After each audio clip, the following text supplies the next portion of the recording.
Yo les footstylers, j'espère que vous allez bien. Pour ceux qui me suivent depuis plusieurs années, vous le savez, j'ai eu la chance de rencontrer de nombreuses légendes du football, Zidane, Messi et plein d'autres.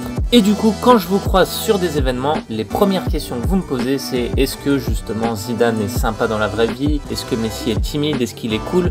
Du coup, ça m'a donné l'idée de faire cette vidéo. Je vais vous raconter 3 histoires complètement folles qui me sont arrivées avec des joueurs de foot. Et parmi ces 3 histoires se cache une histoire fausse. Première histoire. Je me suis fait embrouiller par Luis Suarez et Lionel Messi. Mais avant de vous raconter l'histoire, replaçons le contexte. J'ai travaillé à de nombreuses reprises avec l'un des sponsors du FC Barcelone, leur sponsor montre de l'époque. Et du coup en 2016, ils m'ont appelé pour faire une petite vidéo de promo au camp d'entraînement du FC Barcelone. Le concept était simple. Ils distribuaient des montres d'une valeur de plus de 10 000 € aux joueurs en cadeau pour faire la promo. Et de mon côté, je devais faire du freestyle avec eux pour faire des petits clips sur les réseaux sociaux et créer le buzz. Bon allez, je repasse devant la caméra pour vous raconter tout ça. Bon, après quelques minutes, voire quelques heures de retard, les premiers joueurs arrivent et j'ai vraiment kiffé, notamment échanger avec Dani Alves, Ter Stegen ou même Rakitic, qui sont des joueurs de classe mondiale et qui pourtant étaient très accessibles, très ouverts, voire même blagueurs. Ils étaient curieux, ils s'intéressaient à ce que je faisais, au freestyle, ils me posaient des questions. Et ils ont même joué le jeu en jonglant, en montrant un peu de freestyle. Et c'était vraiment cool, vraiment bon délire et vraiment des super gars. Mais forcément, moi, ce que j'attendais le plus, c'était de pouvoir jongler avec Messi, voire Neymar, voire Suarez ou même Iniesta. Mais eux, ils étaient un peu plus dans le speed. Peut-être qu'ils étaient un peu plus demandés, je sais pas. Mais en tout cas, ils étaient un peu moins chaleureux du coup. Mais bon, peut-être que c'était parce que ils venaient d'enchaîner une matinée avec plein de sponsors. Quand Messi arrive, donc là déjà tu sens que la pression monte, tout le monde est là, genre il faut absolument avoir la bonne image avec Messi. Et du coup il a bien voulu faire une photo, il m'a donné le ballon et voilà, rien de plus, mais bon.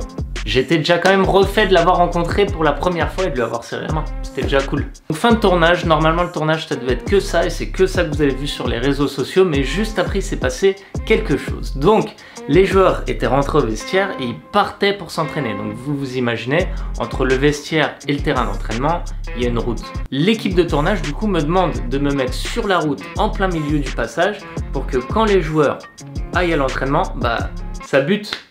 Ça bloque sur moi et que du coup j'attire leur attention en faisant du freestyle.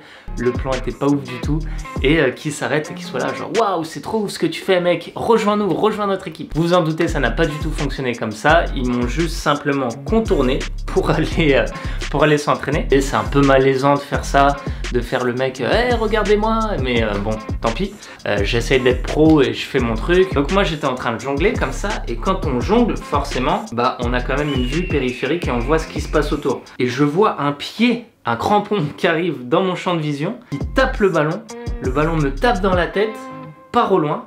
Donc je lève la tête, je me dis putain c'est qui l'enfoiré qui a fait ça?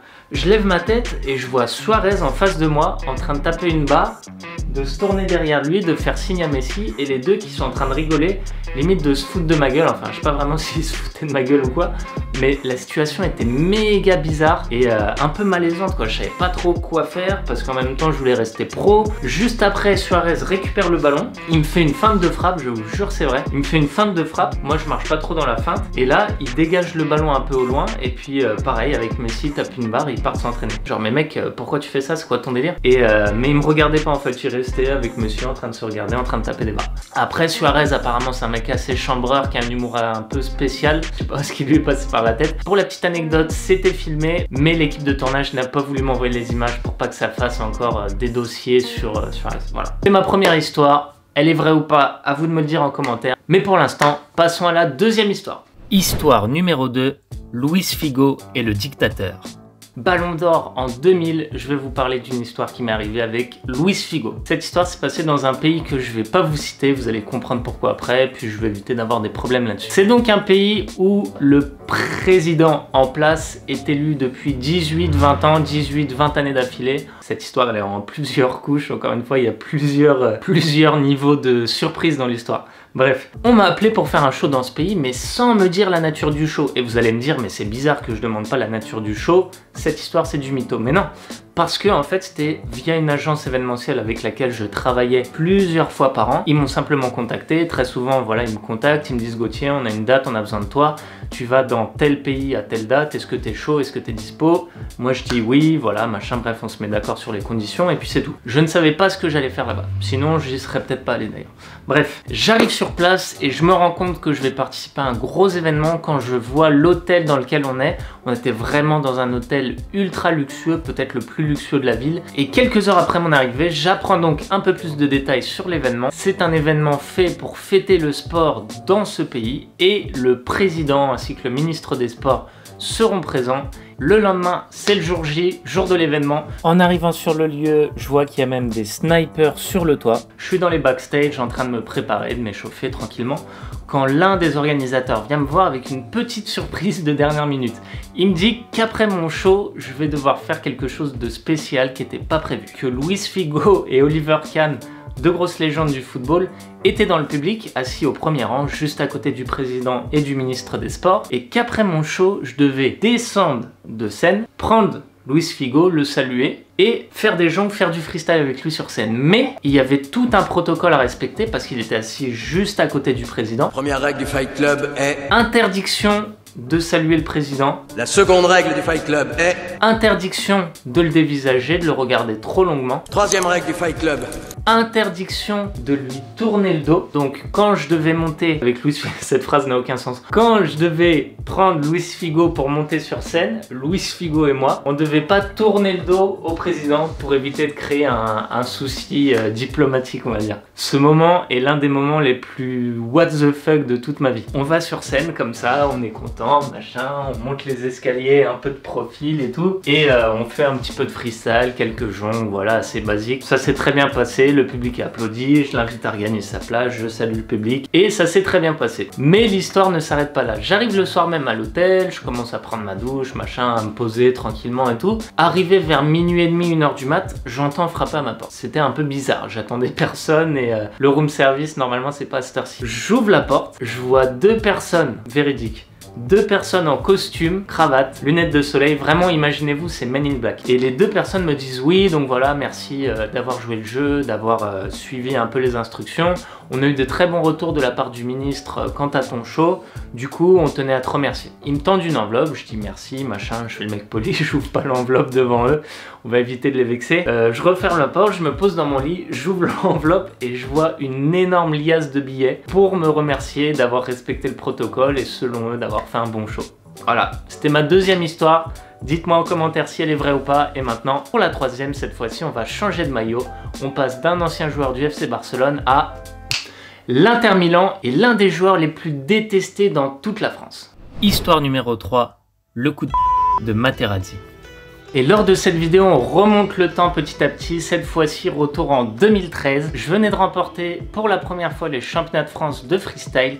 Et du coup, j'obtenais mon ticket pour la finale du Red Bull Street Style qui avait lieu au Japon. Un énorme rêve pour moi qui se réalisait. J'étais vraiment super content d'aller visiter ce pays. Lors des Red Bull Street Style, il y a toujours 5 juges qui vont voter pour qui passe au tour suivant lors de format battle. 4 freestylers de renommée internationale ainsi qu'un footballeur connu, histoire d'ajouter un peu de médiatisation à l'événement. Et cette année, je sais pas pourquoi ils ont fait ça. Les Japonais ont choisi un footballeur qui n'est pas du tout freestyle dans l'état d'esprit, Marco Materazzi. Et personnellement, je suis pas du tout fan de ce joueur, tout comme la plupart des Français.